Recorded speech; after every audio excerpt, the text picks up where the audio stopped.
Werin berya ku hûn bêjin eyvah bêjin Allah.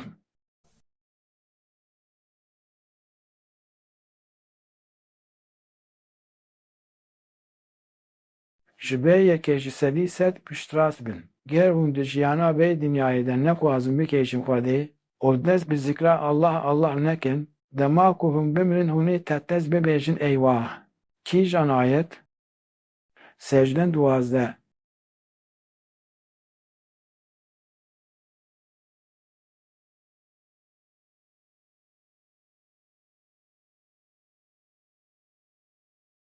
Xwedê çavê dilê wan vedike, Xwedê dibînin û ew kes dibêje o Rebê min dîsa me vegerîne dinyayê. Çima ew dixwaze were vê dira? Ev de cihê hemel e, ew de cihê hesab e. Lê her tişt xelas bûye. Car ez carekê din bang dikim. Ma hûn ji dil de dixwazin bikêjin. Ji ziman ya ji dil, çem kes dibêje Allah Allah.